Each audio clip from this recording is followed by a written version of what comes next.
General Sibiya. Chair, I want to ask a question in relation to the Honorable Member's Khomishana, that because he's a complainant in my case, and this is the person I'm going to sit with at some point, stand against in court, because he's a complainant. And him using this platform now to solicit answers from me that I'm going to have to defend before court, to me, it's a very serious concern. This is the member that I feel is working with General Mkhwanazi, because the statement that was used by the General Mkhwanazi's team to go and open a case, this name is there.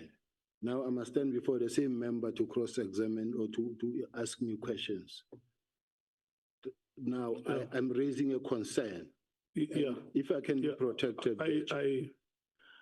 I'm going to protect you in this way. You are raising a legitimate concern, and then we may not even be seen trampling on your rights.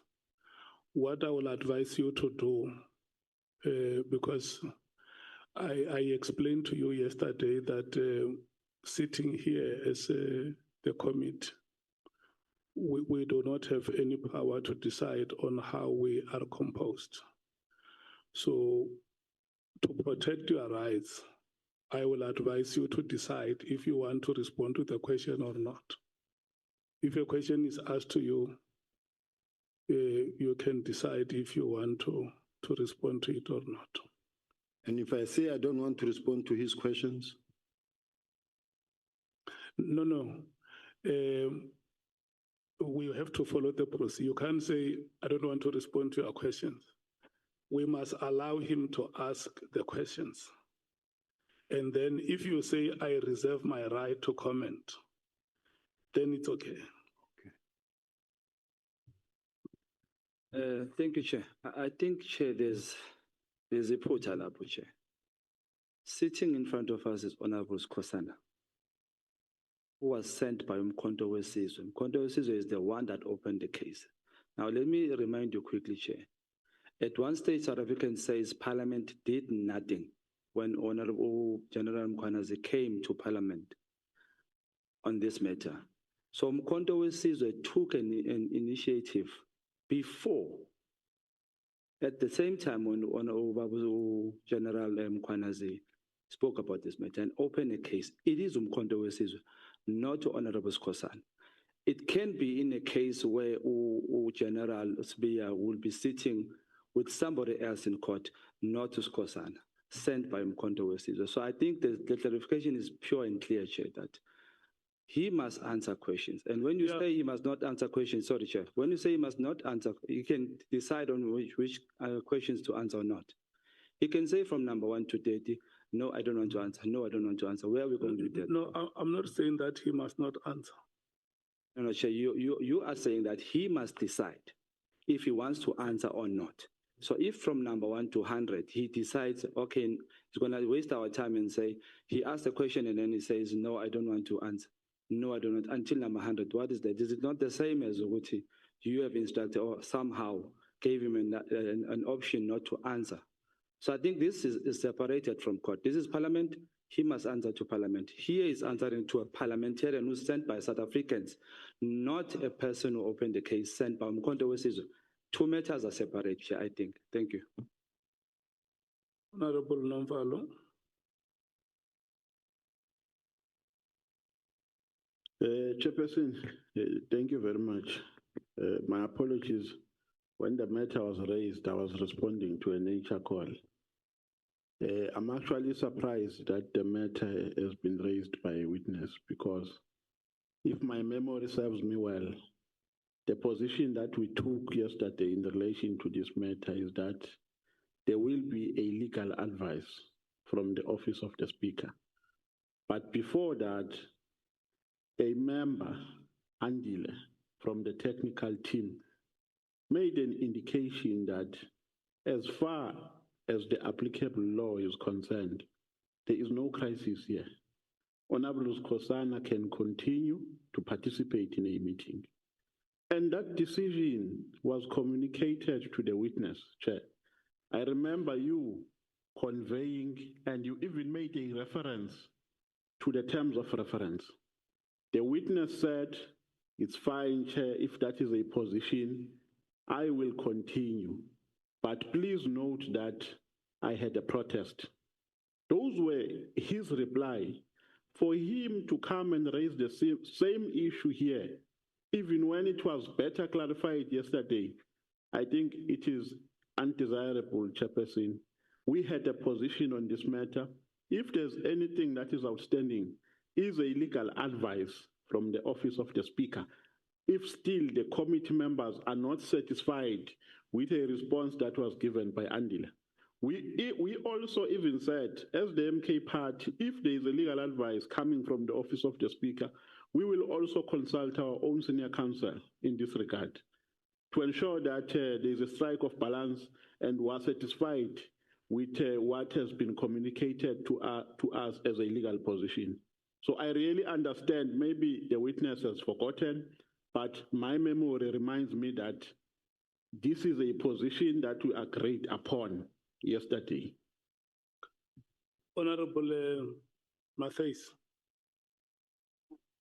Thank you, Chair, for recognizing me after.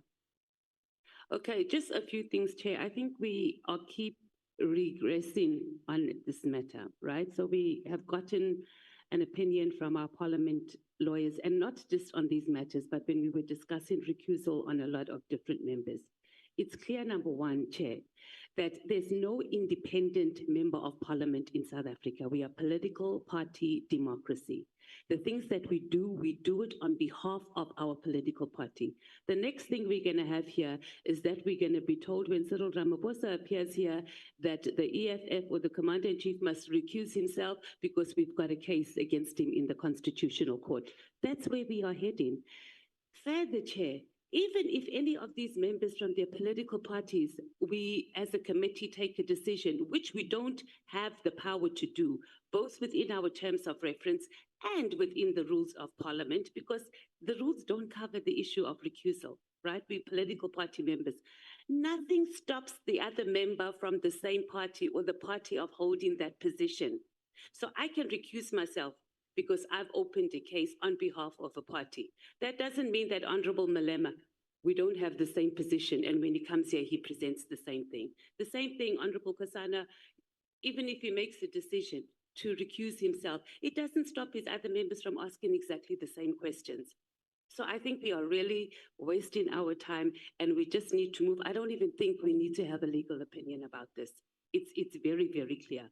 There's nothing in both our rules of parliament and both in this ad hoc committee that says that members or gives us as a committee or even as parliament for any members to recuse themselves unless they've gone through some ethics process or powers and privileges process. And none of us have done that. Thank you. Is there any other honorable member who wants to speak on this matter? Okay. Look, the witness yesterday raised a matter on the participation of Honorable Khosana in the proceedings. And members are right, we explained to General Sibiya that in terms of the rules that we have, we are unable to eject any member from this committee. What we can do is just to bring that matter to the attention of the Speaker of Parliament. That is what the rules empower us.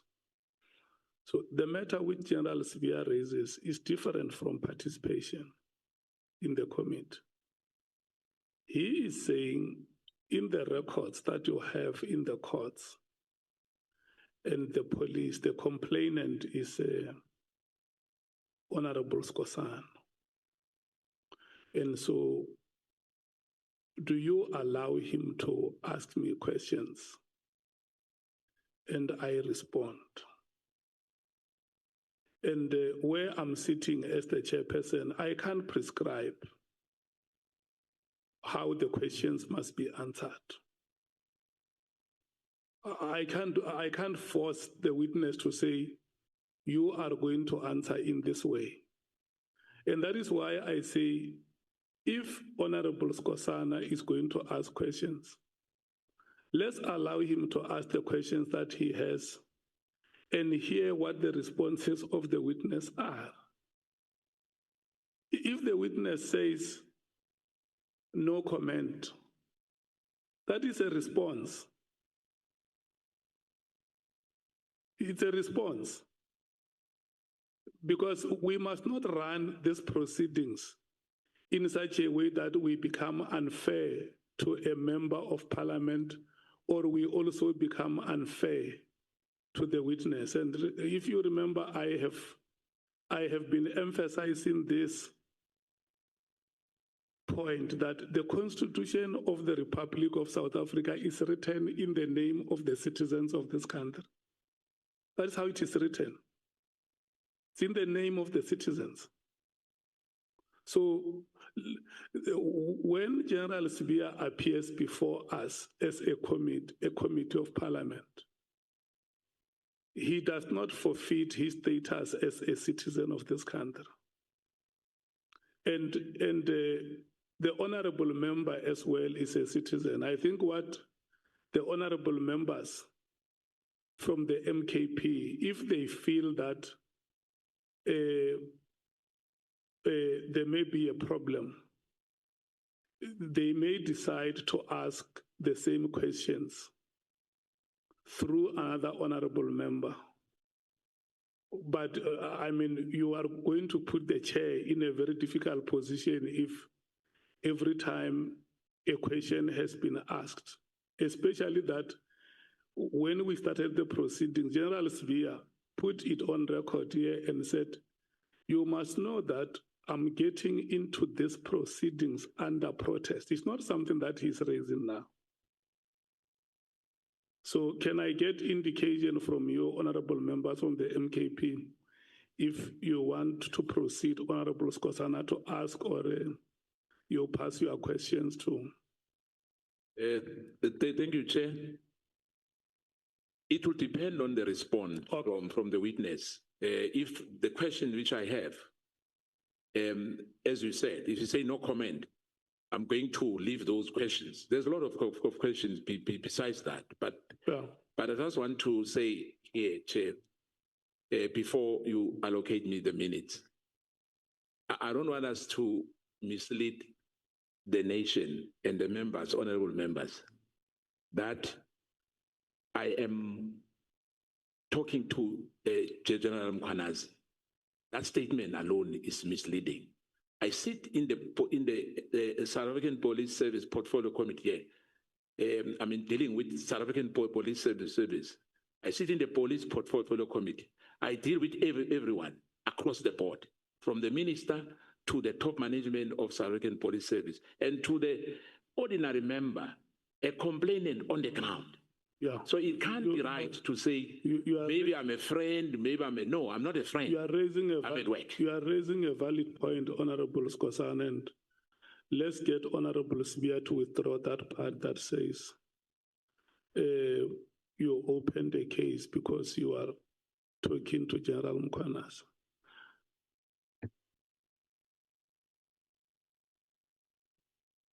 Order, Chair. Can I raise a point of order? Chair, I don't think it would be correct for you to direct a witness how to answer or what he must do. He's made the point, and I think you rather want to ask him if he wants to withdraw it. Because now it looks like you are saying to General Sibiya, withdraw that. So maybe you want to ask whether he thinks he wants to withdraw it. Thank you, Chair. Okay. General Sibiya, when you made a statement how you feel about Honorable Skosana asking you questions, you made an additional statement apart from the protest that you registered with us. you made an additional statement that goes to say he opened the case because he talks to General Mkhwanazi. Do you stand by that statement? I think it's what the honorable member is asking me to check with you. Yeah, I stand by the statement for simple reasons. The fact that the honorable member went and opened a case, and then the next thing, the details of the case and the statement and everything is what the investigating officer of the case is using in applying for a search warrant. As far as I'm concerned, there has been communication. And I'm not doing it to disrespect the House. If ever, in one or another, it gets to a point where I'm regarded of being out of order, I really apologize and I would withdraw if that is the case. But if I'm not wrong, may I be allowed to still stand to that statement? Because remember, Chair, that there have been marches against me as well from the MK party.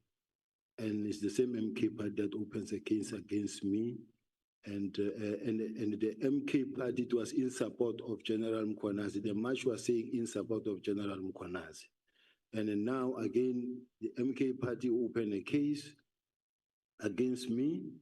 And now I'm standing before an honorable member and who's now must ask questions from me, and these are the questions of which the honorable member statement or what he was mentioned in the papers that conducted the search and seizure at my house.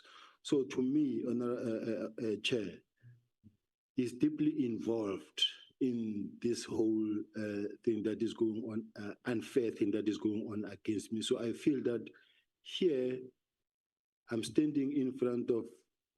Yeah, I think the part that Honorable Sangoni wanted to hear is not the motivation for why you think it will be unfair for him to ask you questions. Is whether you stand by the part that says he talks to General Mkhwanazi.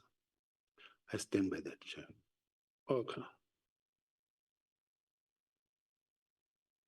Do you want to continue, Honorable Skosana? Oh, yes, I want to continue, Chair. Before you continue, let me hear Honorable Sols. Chair, this very thing that's happening now is what that concept wanted to avoid. That if someone is in conflict, because now we are discussing a case that's not part of this process, but it was exactly to avoid that. But my question of clarity on a matter of procedure, I asked it yesterday, but it wasn't responded to after the parliamentary legal advisor gave the legal opinion on the matter. So I just want to have a clear understanding. The advice was, or it sounded like it was, that honorable members on the committee is not required to be impartial. So just for procedure, not specifically for this matter, but in general, are we not required to be impartial? Thank you. Okay. Look, we must move forward. Don't ask the chair the questions that he does not have answers. Let me tell you, honorable members. Chair, can I just say, sorry? Yeah. I'm not asking you specifically. Yeah, let me tell you how this thing is. The rules that we have say that any matter which we may pick up must be brought to the attention of the Speaker of Parliament. And sitting like this as a committee of Parliament, I have said that we don't have any authority, neither of us. I can't instruct Honorable Skosana out of this meeting. Neither can I instruct any other member of the committee. I don't have those powers. It will be arbitrary if we want to try and do. We find ourselves in a situation like this, a situation which we do not know how to extricate ourselves unless the speaker gives a directive. And remember, as a chair of the committee, I can't write to the Speaker of Parliament without your consent. That's why there is a need for a committee meeting first and say, we now write to the Speaker of Parliament, we tell her that this is what is happening. General Sibiya was here before us. He registered a protest in the proceedings as the Speaker of Parliament because the rules say we must report the matter to you. We reported the matter to you, and then we will wait to hear from you how we must proceed. For now, to save these proceedings, let's allow the honorable members to ask questions to General Sibiya. May I finish? Honorable Sols. Yeah, your hand can go down. I'm going to allow you a chance to speak. We allow the honorable members to ask General Sibiya questions, and General Sibiya will respond. Yeah. And if you are not happy with any response that he gives, you can raise your hand and say, but is there anything that you further that you may want to say, General Sibiya? And then he will tell you, yes, I have more that I can say, or I have nothing more to say. Honorable Sols. Yes, Chair. I'm asking on a matter of procedure for how we're going to move forward, because the honorable member from the MKP based his response on the advice given by the parliamentary legal advisor. And that advice was that we are not required to be impartial. So apart from this here, I want to know procedurally as we go forward, is it true or correct that we are not expected to be impartial for procedure? Then it's not for me to rule on that matter. The Speaker of Parliament, the office of the Speaker of Parliament, is the one that will respond to matters like this. That is why then, Chair, you should say I want to plead with honorable members that the situation that we face is our situation. It's not the situation of the chairperson of the committee. The rules of this House say take all these matters and elevate them to the office of the Speaker. And in your terms of reference, honorable members, are saying that you are the ones who take decisions on any matter. So the chair will wait for that moment when you have taken a decision as an ad hoc committee that a letter has to be written to the Speaker to inform her office about these developments. And so for now, I'm going to request that we proceed. I'm requesting you, honorable members, that we proceed. So, as the MK party, we request to be protected in this meeting. The witness has made serious allegations against the MK party. We made it on record that it's the MK party that opened the case against General Sibiya. It's impossible for 58 members to go to a police station and open one docket and be complainants, all of them. Skosana was delegated by the MK party. Now, General Sibiya, in his attempts to subvert the MK party, says the case was opened because Skosana is in communication with General Ntlanhla. Chair, we're not taking that lightly, because the case, I think I said it 10 times yesterday, that the case was never opened by Skosana. Skosana was a messenger. Now, as the MK party were being were being insulted here. That the reason why we opened that case is because of a relationship with Khomishana and General Ntlanhla Mkhwanazi. We opened that case because a press briefing was made, and that doesn't mean that we're in support of General Ntlanhla Mkhwanazi. We believe that the allegations that he made need to be investigated by a police officer, and it ends there. For him to come and cast aspersions here, Chair, and you are not protecting us, really is uncalled for. He must not do that in future. You have a responsibility to protect both us as members and the witness, Chairperson. Thank you very much. I just wanted to register that. And remember, I have exercised that responsibility. I called the general to withdraw that statement. And your fellow member from the African National Congress said, may I check with the general if you remember, honorable members, that I called on the general to withdraw. And a fellow member of this committee said, no, check with him if he stands by that statement. And he says, look, I'm not withdrawing. You say you're not withdrawing. That is your view. This is how I feel, Chair. Okay. So, members, let's do this. Let's proceed. Let's ask General Sibiya questions and hear what his responses are. Thank you, Chair. Chair, I just want to say this is not personal. This is not personal. I haven't instructed any policeman to go and confiscate your gadgets of General Sibiya or any other thing. Once you open a case, it ends there. I don't know. I'm not an investigator. I'm not a policeman. I don't know what happened. Whatever happened, I guess they were doing their work like us here. And we cannot afford to say that the witness, because it will be a contempt of court if the witness choose not to account to Parliament. But I'll start by saying to the national